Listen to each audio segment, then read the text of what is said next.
Well, that was the other thing I was thinking about talking about tonight, and I'm actually having a debate in Canada about that very proposition tomorrow. So here's what I've been thinking about that, trying to formulate my thoughts for my 6-minute initial opening remarks tomorrow. It's a very tight time constraint. So think about it this way. Imagine that you need to describe the world in order to perceive the world and to act in it, both of those, not just to act in it, but also to perceive it, and that you need a description at different levels of resolution. You know, and you can think about how you use your computer when you're dealing with images. You know, there are some times when what you really need is a thumbnail, because it doesn't require much processing power, and it's sufficiently representative of the reality so that you can do whatever you need to do with the image with the thumbnail. And you never replace the thumbnail with a high-resolution image if the thumbnail will do. And I really like that. I don't think it's an analogy. I actually think it's a description of a very large number of cognitive operations. And maybe there's a rule of thumb, which is never use a high-resolution theory when a low-resolution theory will do. The converse is also true, by the way. So then let's say that in order to orient ourselves properly in society, we need a general-purpose, low-resolution theory, existential theory. Something like that. It's not precisely a description of the objective world. It's more like an agreed upon, it's an agreed upon narrative about how the world is constructed in relationship to human experience and how we should act in the world. So how we should look at ourselves, how we should look at history, how we should look at our social being so that we can coexist peacefully, so that we can move forward, so that our societies function. And then imagine that that comes in broadly two forms. And I think it does. One is a collectivist form, and I would say that that collectivist form is built very deeply into human nature. It's essentially a tribal outlook. It's an outlook that you can trace back hundreds of thousands of years, and perhaps more deeply than that. We know, for example, that chimpanzees have a tribal outlook, and that chimpanzees will patrol the borders of their tribes, looking for chimpanzees who aren't of the tribe, and when they find them, they will tear them into pieces. And so that was revealed by Jane Goodall in the 1970s. It was very shocking to everyone when that was first discovered, because there was a very influential line of thinking, mostly derived from people who were influenced by Rousseau, that human beings were innately good and that only culture made them cruel and capable of atrocity. But the fact that the chimpanzees patrol their borders and tear apart their enemies really did that theory in a very serious way. So at least made it more complicated. So the collectivist view is essentially that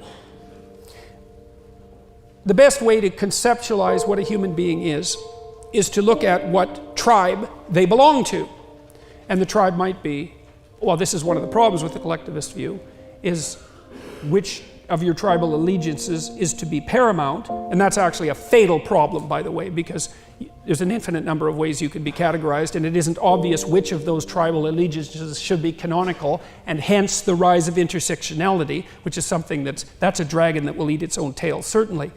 But there's a notion there. It's like the most important thing about, forget about that for a minute. We'll say, well, the most important thing about you is your group, your gender, your sex, your race, your ethnicity, all of the multiple categories that we're supposed to be considering as fundamental realities now. And that the best way to construe reality is that it's a battleground between those groups for dominance, power. And that's the postmodern ethos, and it's a pretty decent thumbnail sketch of reality. You can sum it up quite quickly. You can use it as a guide to action in all sorts of domains. It has its consequences, however. And one of the consequences is that it's tribal. And tribal identities tend towards mayhem.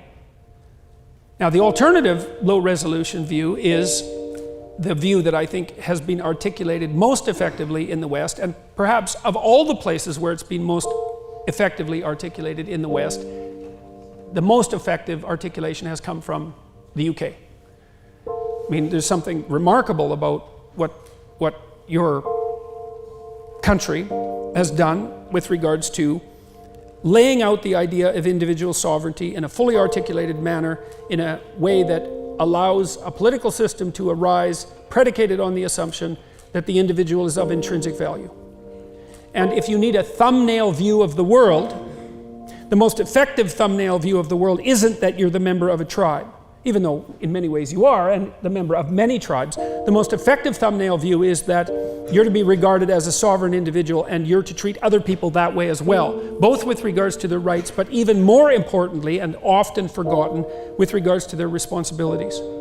And I think that polities that are based on the first set of presuppositions, the tribal, degenerate into precisely what you'd expect, which is tribal warfare. And the second have the possibility of blooming into exactly what they have bloomed into, which are the most functional societies, the most peaceful societies, the most successful societies, the societies that are the best at generating wealth along with inequality that the world has ever seen.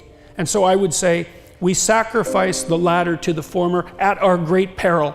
And I would also say that, and this is something that I'm very ashamed of, is that the universities, broadly speaking, are doing absolutely everything they can, as fast as they possibly can, to ensure that we sacrifice the sovereign individual view for the collective tribal view. And I think that is appalling beyond forgiveness.